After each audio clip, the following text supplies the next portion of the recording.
எல்லை கட்டுப்பாட்டு கோட்டருகே தொடர்ந்து 5வது நாளாக துப்பாக்கிச்சூடு நடத்தி பாகிஸ்தான் ராணுவம் தாக்குதலில் ஈடுபட்டது. பஹல்காம் தாக்குதலை அடுத்து இந்தியா பாகிஸ்தான் இடையேயான பதற்றங்களுக்கு மத்தியில் ஜம்மு காஷ்மீர் அக்னூர் பகுதியில் பாகிஸ்தான் ராணுவம் தாக்குதல் நடத்தியது.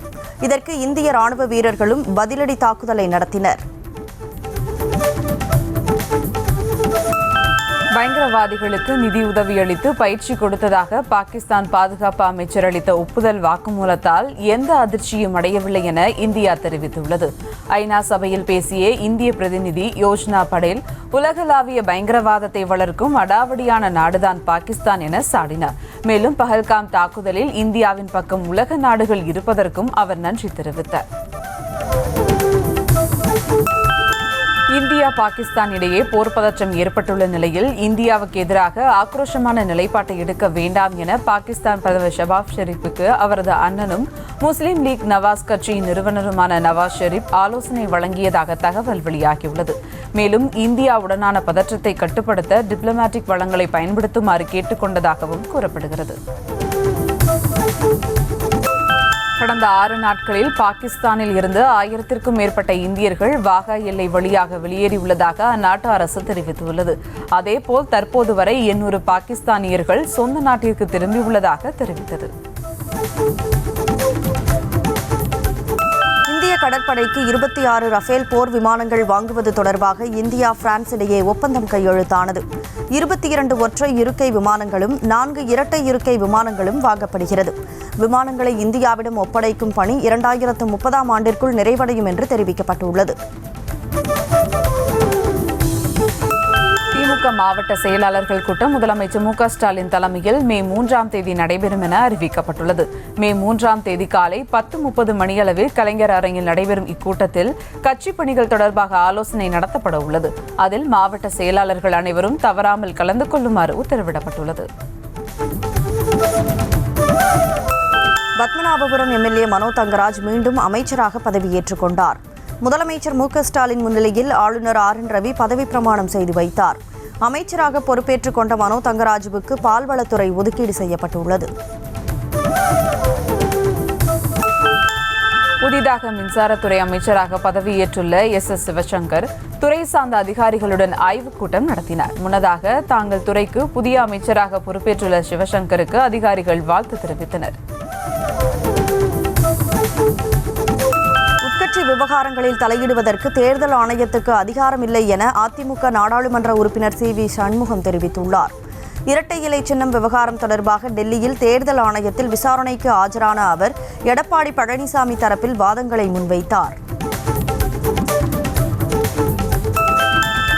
தமிழக பாஜக தலைவர் நயினா நாகேந்திரன் டெல்லியில் மத்திய நிதியமைச்சர் நிர்மலா சீதாராமனை மரியாதை நிமித்தமாக சந்தித்து பேசினார். மாநில தலைவராக நியமிக்கப்பட்ட பிறகு டெல்லிக்கு சென்றுள்ள அவர் பிரதமர் மோடியை சந்திக்க நேரம் கேட்டுள்ளார். அதற்கு முன்னதாக மத்திய அமைச்சர்களை சந்தித்து வருகிறார். மே 2ஆம் தேதி சென்னையில் நடைபெறும் ஆலோசனைக் கூட்டத்தில் நிர்மலா சீதாராமன் பங்கேற்கிறார். பொள்ளாச்சி பாலியல் வழக்கை விசாரித்த நீதிபதி உள்பட மாவட்ட நீதிபதிகள் 77 பேரை பணி இடமாற்றம் செய்து சென்னை உயர்நீதிமன்ற தலைமை பதிவாளர் எஸ். அல்லி உத்தரவிட்டுள்ளார். அதன்படி பொள்ளாச்சி பாலியல் வழக்கினை விசாரித்த நீதிபதி நந்தினி தேவி கரூர் மாவட்ட குடும்பநல நீதிமன்ற நீதிபதியாக பணி இடமாற்றம் செய்யப்பட்டுள்ளார். நடப்பு ஆண்டிற்கான பத்ம விருதுகளை குடியரசுத் தலைவர் திரௌபதி முர்மு வழங்கினார். டெல்லியில் உள்ள குடியரசுத் தலைவர் மாளிகையில் நடைபெற்ற நிகழ்ச்சியில் நடிகர் அஜித் குமார், நடிகை சோபனா, தொழிலதிபர் நல்லி குப்புசாமி உள்ளிட்ட 3 பேருக்கு பத்மபூஷன் விருதுகளும், கிரிக்கெட் வீரர் அஸ்வின், பறை இசை கலைஞர் வேலு ஆசான், செஃப் தாமு உள்ளிட்டோருக்கு பத்மஸ்ரீ விருதுகளும் குடியரசுத் தலைவர் வழங்கினார். பத்மபூஷன் விருது பெற்ற நடிகர் அஜித் குமாருக்கு அதிமுக பொதுச் செயலாளர் எடப்பாடி பழனிசாமி, பாஜக மாநில தலைவர் நயினார் நாகேந்திரன் ஆகியோர் வாழ்த்து தெரிவித்துள்ளனர். திரைத்துறை சாதனைகளுக்காக பத்மபூஷன் விருது பெற்றுள்ள அன்பு சகோதரர் அஜித் குமாருக்கு மனமார்ந்த வாழ்த்துகள் என எடப்பாடி பழனிசாமி பதிவிட்டுள்ளார். புதுக்கோட்டை அருகே மணப்பட்டியில் பெண் எஸ்ஐ வீட்டிற்குள் நள்ளிரவில் புகுந்த மர்ம நபர் தாக்குதல் நடத்தி தங்க நகைகளை கொள்ளையடித்துச் சென்ற சம்பவம் அதிர்ச்சியை ஏற்படுத்தியுள்ளது. காவல் உதவி ஆய்வாளர் சுமையா பானு மற்றும் அவரது கணவர் நாகசுந்தரத்தை இரும்பு கம்பியால் தாக்கிய மர்ம நபர் 10 சவரன் தங்க நகைகளை திருடிச் சென்றார். பொதுமக்களின் கோரிக்கையை ஏற்று வரும் நாளை பத்திரப்பதிவுக்கு கூடுதல் டோக்கன்கள் வழங்கப்படும் என பதிவுத்துறை தலைவர் அறிவித்துள்ளார். நாளை புதன்கிழமை சுபமுகூர்த்த தினம் என்பதால் அதிக அளவில் பத்திரப்பதிவுகள் நடைபெறும் என்பதால் அன்றைய தினம் கூடுதல் டோக்கன்கள் வழங்க பொதுமக்கள் கோரிக்கை விடுத்தனர். தருமபுரி மாவட்டம் ஒகேனக்கல் காவிரி ஆற்று நீர்வரத்து 3000 கன அடியாக அதிகரித்துள்ளது. கடந்த 2 நாட்களாக வினாடிக்கு 2000 கன அடியாக இருந்த நீர்வரத்து இன்று காலை நிலவரப்படி வினாடிக்கு 3000 கன அடியாக அதிகரித்துள்ளது. இந்நிலையில் மேட்டூர் அணைக்கு நீர்வரத்து வினாடிக்கு 1235 கன அடியிலிருந்து 923 கன அடியாக குறைந்துள்ளது. போரூர் பூந்தமல்லி இடையிலான மெட்ரோ ரயில் பாதையில் மே 30ஆம் தேதி வரை சோதனை ஓட்டம் நடைபெறும் என சென்னை மெட்ரோவின் நிர்வாக இயக்குநர் சித்திக் தெரிவித்தார். 15 முதல் 20 கிலோமீட்டர் வேகத்தில் சோதனை ஓட்டம் நடைபெற்றதாகவும் ரயிலின் வேகத்தை படிப்படியாக உயர்த்தி சோதனை முறையில் இயக்க திட்டமிட்டிருப்பதாகவும் தெரிவித்தார். கர்நாடக மாநிலத்தில் காவல் உயர் அதிகாரியின் கன்னத்தில் முதலமைச்சர் சித்தராமையா அறைய முயன்ற வீடியோ வெளியாகி பெரும் சர்ச்சையை ஏற்படுத்தியுள்ளது. சித்தராமையா பங்கேற்ற பொதுக்கூட்டத்தில் பாஜகவினர் சிலர் கூட்டத்தில் புகுந்து கருப்பு கொடி காட்டி எதிர்ப்பு தெரிவித்தனர். இதனால் கோபமடைந்த அவர் பாதுகாப்பு பணியில் இருந்த போலீஸ் அதிகாரியை மேடைக்கு அழைத்து அடிப்பதற்கு கை ஓங்கினர். OTT தளங்களில் வெளியாகும் ஆபாச வன்முறை காட்சிகளை தடை செய்வது தங்களது அதிகாரத்திற்கு உட்பட்டது அல்ல என தெரிவித்துள்ள உச்சநீதிமன்றம் இது தொடர்பாக மத்திய அரசுதான் உரிய நடவடிக்கை எடுக்க வேண்டும் என தெரிவித்துள்ளது.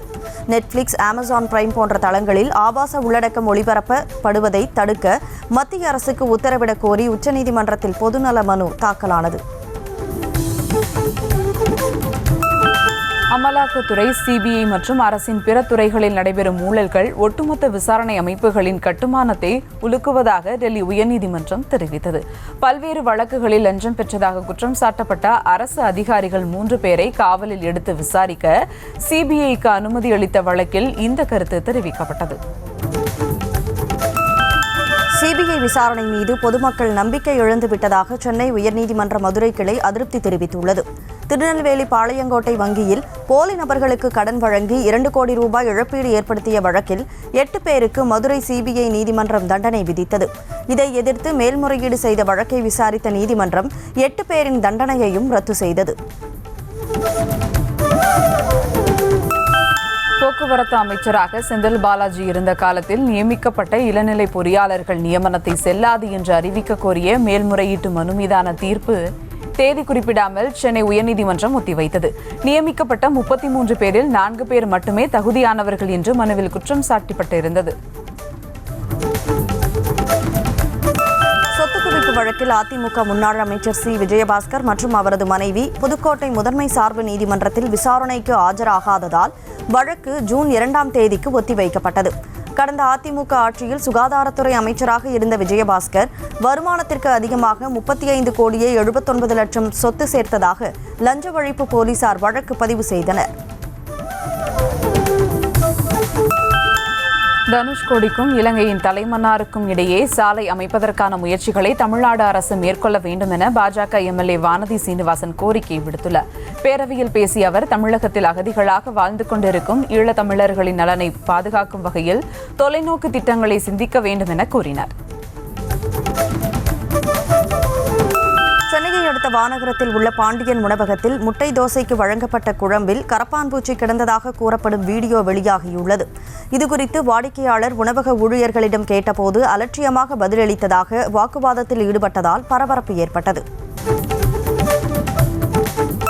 சேலத்தில் மதுபோதையில் காரை ஓட்டி வந்து தர்கா மீது மோதி விபத்து ஏற்படுத்திய காதல் ஜோடியை பொதுமக்கள் காப்பாற்ற வந்தபோது அவர்களை ஒருமையில் பேசி அநாகரிகமாக நடந்து கொண்டனர். அப்போது அங்கு வந்த போலீசாரிடம் பெண் வாக்குவாதம் செய்ய போலீசார் இருவரையும் விசாரணைக்காக காவல் நிலையத்திற்கு அழைத்துச் சென்றனர். சென்னையில் ஏரி ஆக்கிரமிப்பை ஆய்வு செய்ய சென்ற அறப்போர் இயக்கத்தை சேர்ந்த 11 தன்னார்வலர்கள் மீது பொய் வழக்கு பதிவு செய்ததாக தரமணி காவல் ஆய்வாளர் தேவராஜ் மற்றும் உதவி ஆய்வாளர் ஆகியோருக்கு 22,000 ரூபாய் அபராதம் விதித்து மாநில மனித உரிமை ஆணையம் உத்தரவிட்டுள்ளது. பாதிக்கப்பட்ட 11 பேருக்கும் காவல் அதிகாரிகள் இருவரும் தலா ₹1 வீதம் 22 ரூபாய் வழங்க உத்தரவிட்டது. சென்னையில் இளைஞர் ஆணவ கொலை செய்யப்பட்ட வழக்கை சிபிஐ விசாரிக்க உத்தரவிடக் கோரிய மனு மீதான தீர்ப்பை தேதி குறிப்பிடாமல் சென்னை உயர்நீதிமன்றம் ஒத்திவைத்தது. 2024ஆம் ஆண்டில் பள்ளிக்கரணையை சேர்ந்த பிரவீன் என்ற இளைஞர் சாதி மறுப்பு திருமணம் செய்ததற்காக மனைவியின் சகோதரரால் ஆணவ கொலை செய்யப்பட்டார். திருவள்ளூர் கிளை சிறையில் அடிப்படை வசதிகள் தொடர்பாக மாவட்ட முதன்மை அமர்வு நீதிபதி ஜே. ஜூலியட் புஷ்பா தலைமையில் மாவட்ட ஆட்சியர் பிரதாப், மாவட்ட காவல் கண்காணிப்பாளர் சீனிவாச பெருமாள் ஆகியோர் கூட்டாக ஆய்வு மேற்கொண்டனர். குடிநீர், உணவு தரமாக வழங்கப்படுகிறதா, கழிப்பறைகள் மற்றும் சுற்றுப்புறங்கள் தூய்மையாக உள்ளதா என்பது குறித்து கைதிகளிடம் கேட்டறிந்தனர். தேனியில் தொழிலதிபரை கடத்தி பணம் பறிக்க முயன்றதோடு ஓடும் காரில் இருந்து தள்ளிவிட்டு கொலை செய்த 6 பேர் கும்பலுக்கு மாவட்ட நீதிமன்றம் ஆயுள் தண்டனை விதித்தது. தேனி ராயப்பன்பட்டியை சேர்ந்த கோழிப்பண்ணை அதிபர் அதிசயம் என்பவரை கடந்த 2023ஆம் ஆண்டு 6 பேர் கொண்ட கும்பல் கடத்தி பணம் பறிக்க முயன்றபோது போலீசார் துரத்தி சென்றதால் ஓடும் காரில் இருந்து அவரை கீழே தள்ளிவிட்டனர்.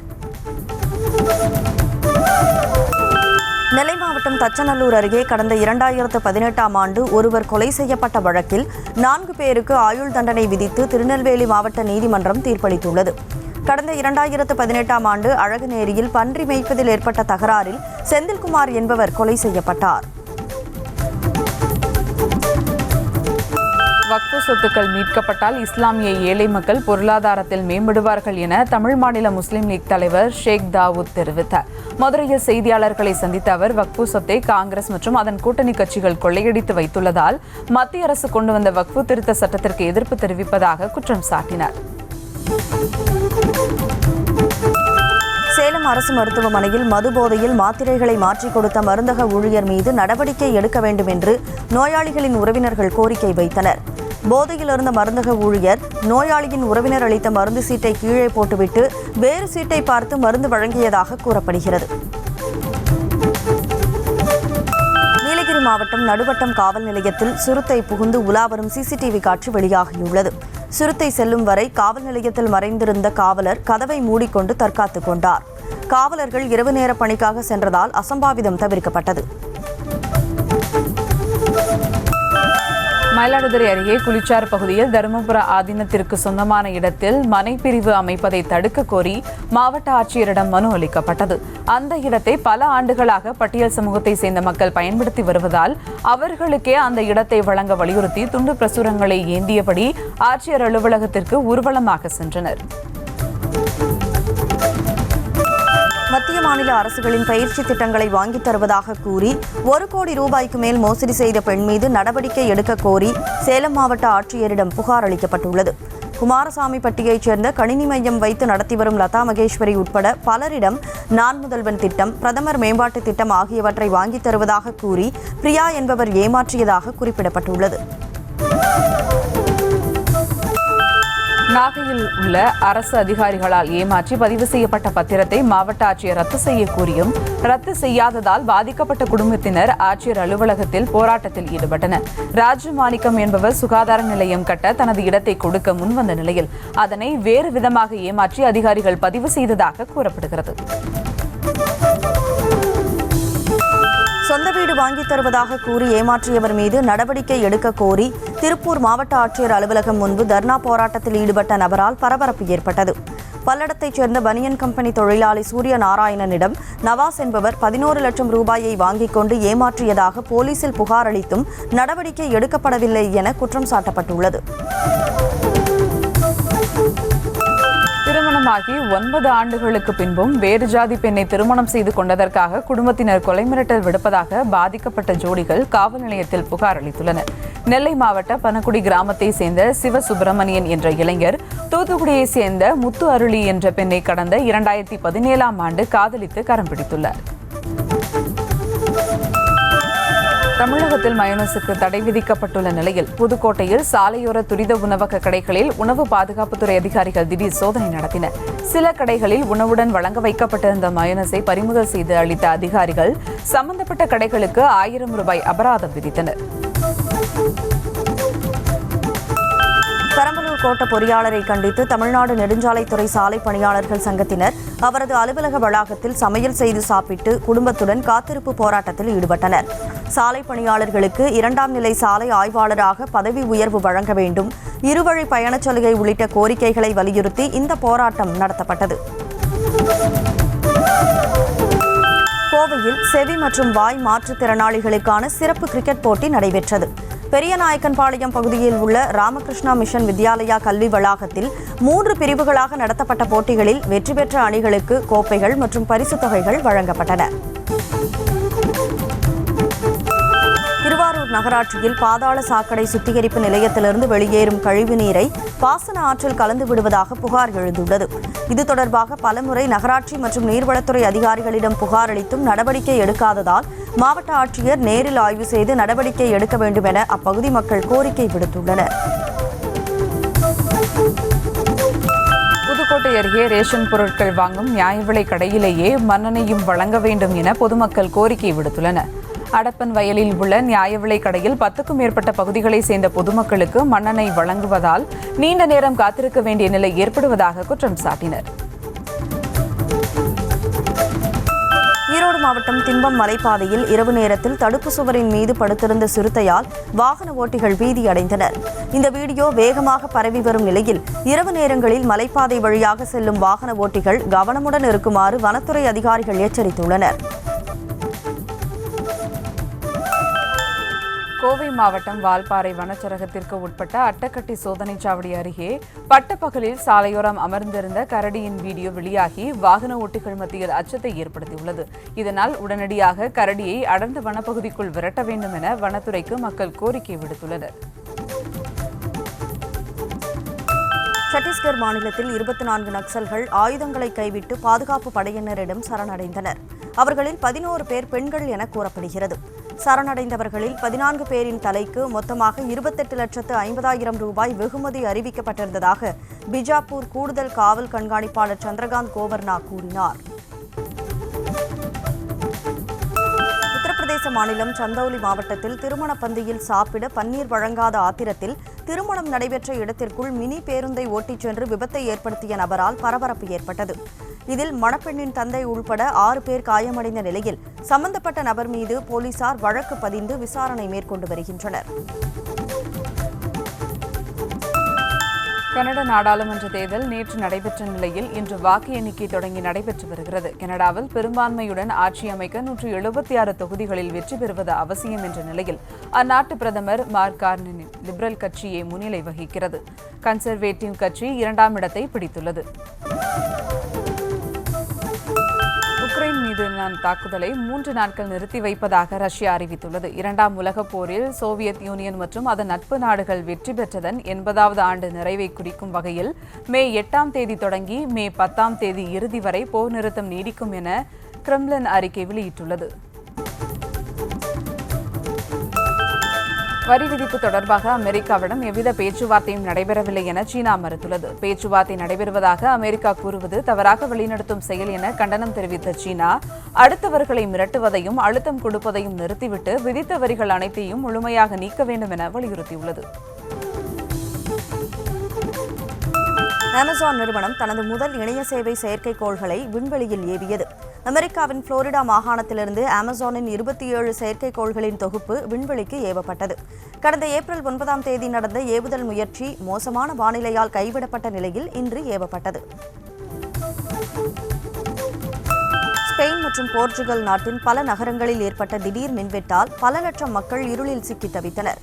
குறிப்பாக மேட்ரிட், பார்சிலோனா, செவில்லே மற்றும் போர்ட்டோ ஆகிய முக்கியமான தொழில் நகரங்களும் இருளில் மூழ்கியதால் மெட்ரோ ரயில் நிலையங்கள், விமான நிலையங்களில் சேவைகள் கடுமையாக பாதிக்கப்பட்டன. ஸ்பெயினில் நேற்று ஏற்பட்ட மிக பெரும் மின்தடையால் நாடு முழுவதும் போக்குவரத்து ஸ்தம்பித்தது. மின்தடை காரணமாக போக்குவரத்து சிக்னல்கள் செயலிழந்ததால் மாட்ரிட் மற்றும் சுற்றியுள்ள சாலைகளில் போக்குவரத்து பெரிதும் பாதிக்கப்பட்டது. முக்கிய சாலைகளில் பெரும் போக்குவரத்து நெரிசல் ஏற்பட்டு நீண்ட வரிசையில் வாகனங்கள் காத்திருந்தன. மாட்ரிட், பராஜாஸ் விமான நிலையத்திலும் சேவைகள் பாதிக்கப்பட்டன. போப் பிரான்சிஸின் இறுதிச் சடங்கிற்கு 2 நாட்களுக்கு பிறகு சேட் வேக்கண்டே என்று அழைக்கப்படும் சிறப்பு தபால் தலையை வாட்டிக்கன் தபால் அலுவலகம் வெளியிட்டுள்ளது. அதாவது போப் பதவியில் இல்லாத காலத்தை குறிக்கும் வகையில் காலி நாற்காலி என்கிற சிறப்பு பதிப்பு தபால் தலையை வாட்டிக்கன் வெளியிட்டு வருகிறது. இந்த சிறப்பு தபால் தலை புதிய போப் தேர்ந்தெடுக்கப்படும் வரை கிடைக்கும் என தெரிவிக்கப்பட்டுள்ளது. புதிய போப்பை தேர்வு செய்வதற்கான வாக்கெடுப்பு தேதி குறித்து கார்தினால்கள் கூடி விவாதித்த நிலையில் மே 7ஆம் தேதி வாக்கெடுப்பு கூட்டம் தொடங்கும் என வாட்டிகன் அறிவித்துள்ளது. போப் பிரான்சிஸ் கடந்த 21ஆம் தேதி உயிரிழந்த நிலையில் புதிய போப்பை தேர்வு செய்வதற்கான நடவடிக்கைகள் மேற்கொள்ளப்பட்டு வருகின்றன. பாகிஸ்தானுக்கும் இந்தியாவுக்கும் இடையிலான பதற்றமான சூழலை தணிக்க விரும்புவதாக துருக்கி அதிபர் தைப் எர்டோகன் தெரிவித்துள்ளார். அமைச்சரவை கூட்டத்திற்கு பிறகு அங்காராவில் செய்தியாளர்களை சந்தித்த அவர் எந்தவொரு மோதலையும் துருக்கி விரும்பவில்லை எனவும் பாகிஸ்தானுக்கும் இந்தியாவுக்கும் இடையிலான பதற்றம் மோசமடைவதற்கு முன்பு உடனடியாக தடுக்கப்பட வேண்டும் எனவும் விரும்புவதாக தெரிவித்துள்ளார். இந்தியன் பிரீமியர் லீக் தொடருக்கான போட்டிகளின் எண்ணிக்கையை 94ஆக அதிகரிக்க பிசிசிஐ திட்டமிட்டுள்ளதாகவும் இதுகுறித்து விரைவில் முடிவு எடுக்கப்படும் என்று ஐபிஎல் லீக் சேர்மன் தெரிவித்துள்ளார். வரும் 2028 சீசன் முதல் கூடுதல் அணிகள் சேர்க்கப்படாமல் 94 போட்டிகளாக நடத்த பிசிசிஐ திட்டமிட்டுள்ளது. தெற்காசியா யூத் டேபிள் டென்னிஸ் சாம்பியன்ஷிப் தொடரில் இந்திய வீராங்கனைகள் 13 தங்கம் உட்பட 16 பதக்கங்களை தட்டி சென்றனர். நேபாளம் தலைநகர் காத்மாண்டுவில் தெற்காசிய யூத் டேபிள் டென்னிஸ் சாம்பியன்ஷிப் தொடர் நடைபெற்றது. இத்தொடரில் இந்தியாவுக்கு 13 தங்கம் 3 வெள்ளி என மொத்தம் 16 பதக்கம் கிடைத்தது. பஹல்காம் பயங்கரவாத தாக்குதல் சம்பவத்திற்கு கண்டனம் தெரிவித்த நடிகர் அஜித் குமார் உயிரிழந்தவர்களின் குடும்பங்களுக்கு இரங்கல் தெரிவித்தார். டெல்லியில் பத்மபூஷன் விருது பெற்ற பிறகு செய்தியாளர்களிடம் பேசிய அவர் இதுபோன்ற ஒரு துயர சம்பவம் மீண்டும் நடக்காது என நம்புவதாக கூறினார். பூரி ஜெகநாத் இயக்கத்தில் விஜய் சேதுபதி நடிக்கும் புதிய படத்தில் பிரபல கன்னட நடிகர் துனியா விஜய் இணைந்துள்ளார். பான் இண்டியா அளவில் உருவாக உள்ள இந்த படத்தில் அவருக்கு வில்லனாக யார் நடிக்கப் போகிறார் என்ற எதிர்பார்ப்பு ரசிகர்களிடையே எழுந்த நிலையில் நடிகர் துனியா விஜய் இணைந்துள்ளதாக படக்குழு அதிகாரப்பூர்வமாக தெரிவித்துள்ளது. சேலம் மாவட்டம் எடப்பாடி அருகே உள்ள ஸ்ரீ பால தண்டாயுதபாணி சுவாமி கோவிலில் புதுச்சேரி முதலமைச்சர் ரங்கசாமி சாமி தரிசனம் செய்தார். குள்ளம்பட்டி ஸ்ரீ பால தண்டாயுதபாணி சுவாமி கோவில் கும்பாபிஷேக மண்டல பூஜையின் நிறைவு விழா நடைபெற்றது. இதில் பங்கேற்ற முதலமைச்சர் ரங்கசாமிக்கு பரிவட்டம் கட்டி மரியாதை அளிக்கப்பட்டது. புதுக்கோட்டை மாவட்டம் விராலிமலை அருகே விராலூர் குறும்பச்சி அம்மன் கோவில் திருவிழா வெகு விமர்சையாக நடைபெற்றது. இத்திருவிழாவில் கோவில் முன்பு ஆடின் தலை வெட்டப்பட்டு அதனை ஊர் மக்கள் போட்டி போட்டுக்கொண்டு ஈட்டியால் குத்தும் படுகளம் நிகழ்ச்சி நடைபெற்றது. ஆட்டுத்தலை யாருடைய ஈட்டியின் மீது உள்ளதோ அது அவர்களுக்கே வழங்கப்படுகிறது. தஞ்சாவூர் அருகே நடைபெற்ற அமுதுப்படையல் விழாவில் 200 மூட்டை அரிசி மற்றும் 4 டன் காய்கறிகளை கொண்டு உணவு தயாரித்து அன்னதானம் வழங்கப்பட்டது. வேப்பத்தூர் ஆதீஸ்வர சுவாமி கோவிலில் நடைபெற்ற அமுதுப்படையல் விழாவில் குழந்தை பேருக்காக பிரார்த்தனை மேற்கொண்ட பெண்கள் சேலை தலைப்பில் வாழை இலை வைத்து மடிப்பிச்சையாக உணவு வாங்கி குழந்தைகளுக்கு ஊட்டி தாங்களும் உண்டனர். விருதுநகர் மாவட்டம் காரியாபட்டியில் ஸ்ரீ சக்தி மாரியம்மன் கோவில் சித்திரை பொங்கல் திருவிழாவை முன்னிட்டு மழை வரம் வேண்டி ஏராளமான பெண்கள் முளைப்பாரி சுமந்து சென்று வழிபட்டனர். மேளதாளங்கள் முழங்க முக்கிய வீதிகள் வழியாக முளைப்பாரி சுமந்து சென்ற அவர்கள் தெற்காற்றில் முளைப்பாரிகளை கரைத்தனர். மயிலாடுதுறை அருகே நடைபெற்ற அமுதுப்படையல் விழாவில் குழந்தை பாக்கியம் வேண்டி பெண்கள் மண்டியிட்டு மடிப்பிச்சை எடுத்து குழந்தைகளுக்கு ஊட்டி தாங்களும் உண்டனர். மன்னம்பந்தல் மேத்தா தட்சிணமூர்த்தி கோவிலில் அமுதுப்படையல் விழாவை ஒட்டி மாவால் செய்யப்பட்ட பிள்ளை சீராளனை ஊர் முக்கியஸ்தர்கள் நடன விநாயகர் ஆலயத்தில் இருந்து மேலதாளம் முழங்க ஊர்வலமாக எடுத்து ஆலயத்தை வந்தடைந்தனர்.